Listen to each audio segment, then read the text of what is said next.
Have you ever wondered what machine learning is? Machine learning is the study of computer algorithms that can improve automatically through experience and by the use of data. It's seen as a part of artificial intelligence. This is from an article that came out in 2020 by IBM, and they put this out for our education. Thank you, IBM. And if you've been paying attention to the Jay Rooney show, you know by now I'm really into artificial intelligence. This article helps us better understand the machine learning aspects of AI. So if you like episodes like this, don't forget to subscribe to the Jay Rooney show on Rumble. Machine learning is a branch of artificial intelligence and computer science which focuses on the use of data and algorithms to imitate the way that humans learn, gradually improving its accuracy. IBM has a rich history with machine learning. One of its own, Arthur Samuel, is credited for coining the term machine learning.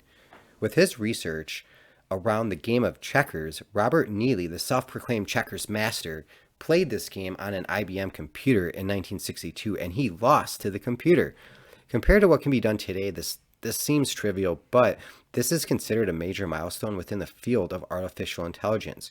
Over the next couple of decades, the technological developments around storage and processing power will enable some innovative products that we know and love today, such as Netflix, recommendation engines, or self-driving cars. Machine learning is an important component of the growing field of data science. Through the use of statistical methods, algorithms, they're trained to make classifications and predictions, uncovering key insights within data mining projects. These insights subsequently drive decision-making with applications and businesses, ideally impacting key growth metrics. As big data continues to expand and grow, the market demand for data scientists will increase, requiring them to assist in the identification of most relevant business questions and the data to help answer them. Machine learning versus deep learning versus neural networks. Since deep learning and machine learning tend to be interchangeable, it's worth noting the nuances between the two. Machine learning or deep learning and neural networks are all subfields of artificial intelligence. However, deep learning is actually a subfield of machine learning, and neural networks is a subfield of deep learning. Confusing, I know. Check out a book called Superintelligence. I'm reading it right now. If you're interested in learning more about AI, this book will blow your mind. Anyway, back to the article. The way in which deep learning and machine learning differ is in how each algorithm learns. Deep learning automates much of the feature extraction piece of the process, eliminating some of the manual human intervention required and enabling the use of larger data sets. So you can think of deep learning as scalable machine learning. And Lex Friedman notes in a podcast he did that classical or non-deep machine learning is more dependent on human intervention to learn. Human experts determine the set of features to understand the differences between the data inputs, usually requiring more structured data to learn.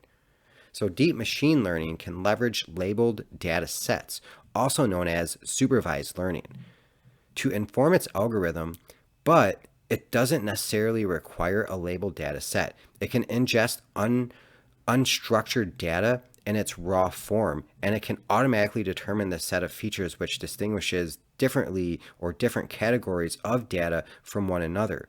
Unlike machine learning, it doesn't require human intervention to process data, allowing us to scale machine learning in more interesting ways.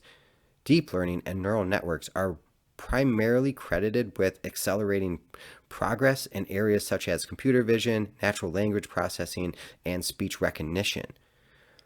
Neural networks, or artificial neural networks, are comprised of a node layers containing an input layer, one or more hidden layers, and an outer layer. Each node, or artificial neuron, connects to another and has an associated weight and threshold. So if the output of any individual node is above the specified threshold value, the node is activated, sending data to the next layer of the network. Otherwise, no data is passed along to the next layer of the network. The deep in deep learning is just referring to the depth of layers in the neural network. So a neural network that consists of more than 3 layers, which would be inclusive of the inputs and the output can be considered deep learning algorithm or a deep neural network. A neural network that only has 2 or 3 layers is just a basic neural network. So how does machine learning really work? UC Berkeley breaks out the learning system of a machine learning algorithm into 3 parts for us. So we have the decision process. In general, machine learning algorithms are used to make a prediction or classification based on some input data, which can be labeled or unlabeled, and your algorithm will produce and estimate a pattern or an idea, give or take. So you can also have an error function. An error function serves to elevate the prediction of the model. If there are known examples, an error function can make a comparison to assess the accuracy of the model. And third, you have a model, an optimization process model. So if the model can fit better to the data points in the training set, then weights are adjusted to reduce the discrepancy between the known example and the model estimate. The algorithm will repeat this and evaluate and optimize the process, updating weights autonomously until a threshold of accuracy has been met. Machine learning methods. Machine learning classifiers fall into 3 primary categories as well. So we have supervised machine learning. Supervised learning, also known as supervised machine learning, is defined by its use of labeled data sets to train algorithms that too classify data or predict outcomes accurately. As input data is fed into the model, it adjusts its weights until the model has been fitted appropriately. This occurs as part of the cross-validation process to ensure that the models avoid overfitting or underfitting. Supervised learning helps organizations solve for a variety of real-world problems at scale, such as classifying spam in a separate folder for your inbox. Some methods used in supervised learning include neural networks, linear regression, logistic regression, random forecasting, support vector machine, and more. I'm not really sure what support vector machine means. Maybe I'll do a show on that. I'll have to look that up for you guys, or maybe you should go look that up yourself and comment in the comment section below and let me know. Then we have the unsupervised machine learning. So unsupervised machine learning, also known as unsupervised machine learning, uses machine learning algorithms to analyze and cluster unlabeled data sets. These algorithms discover hidden patterns and data groupings without the need for human intervention. Its ability to discover similarities and differences in information make it the ideal solution for exploratory data analysis, cross-selling strategies, customer segmentation, image and pattern recognition. So this does a lot. It's also used to reduce the number of features in a model through the process of dimensional reduction, principal component analysis, and singular value decomposition. And there are 2 common approaches for this. Other algorithms used in unsupervised learning include neural networks and clustering, probabilistic clustering methods, and more. I'm not actually familiar with probabilistic clustering as well. So once again, look it up. Let me know in the comment section below, and don't forget to subscribe. And then the third is semi-supervised learning. So the semi-supervised learning offers a happy medium between supervised and unsupervised learning. During training, it uses a smaller labeled data set to guide the classification and feature extraction from a larger unlabeled data set. So semi-supervised learning can solve the problem of having not enough labeled data or not being able to afford to label enough data. And this is meant to train a supervised learning algorithm. For a deep dive into the differences between the approaches, you can check out this supervised versus unsupervised learning. What's the difference video? I'm going to have a link in the description for you if that is something you're curious about checking out. So then we have something called reinforced machine learning. Reinforcement machine learning is a behavioral machine learning model that is similar to supervised learning, but the algorithm isn't trained using sample data. This model learns as it goes by using trial and error. A sequence of successful outcomes will be reinforced to develop the best recommendation or policy for a given problem.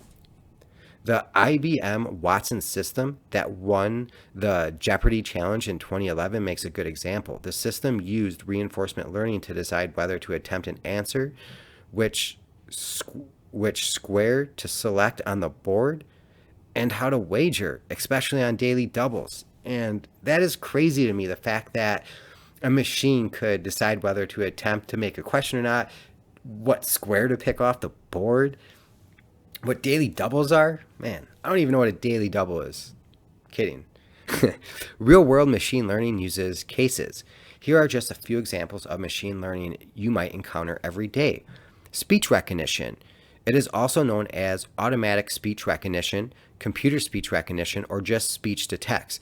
And it is a capability which uses natural language processing to process human speech into a written format. Many mobile devices incorporate speech recognition into their systems and conduct voice search, e.g. Siri, or provide more accessibility around texting. I use this every day. I hate texting, so I definitely take advantage of being able to just talk and let my phone do the work for me. And I'm sure a lot of you do as well. Then we have customer service. Online chatbots are replacing human agents along the customer journey. They answer frequently asked questions around topics like shipping or provide personalized advice, cross-selling products, or suggesting sizes for users, changing the way we think about customer engagement across websites and social media platforms. Examples include messaging bots on e-commerce sites with virtual agents, messaging apps such as Slack and Facebook Messenger, and tasks usually done by virtual assistants and voice assistants. I'm sure we've all seen that nowadays too, and I'm sure we've all heard of computer vision. This AI technology enables computers and systems to derive meaningful information from digital images, videos, and other visual inputs. Based on those inputs it can take action from.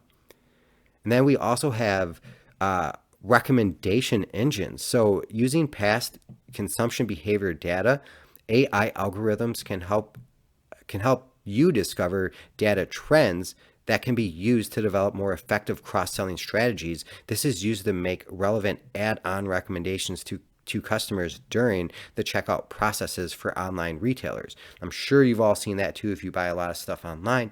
And then last but not least, we have the automated stock trading. This is something that most of us are not really familiar with. It's designed to optimize stock portfolios. AI-driven high-frequency trading platforms make thousands or even millions of trades per day without any human intervention.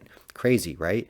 So, of course, there's challenges that come along the way with machine learning, everything from technological singularity, the way artificial intelligence impacts current jobs and how it's going to impact jobs of the future, our privacy, bias and discrimination, accountability. So there's all kinds of potential issues that go into machine learning and artificial intelligence as we start adding these processes to more and more of the technology that we use.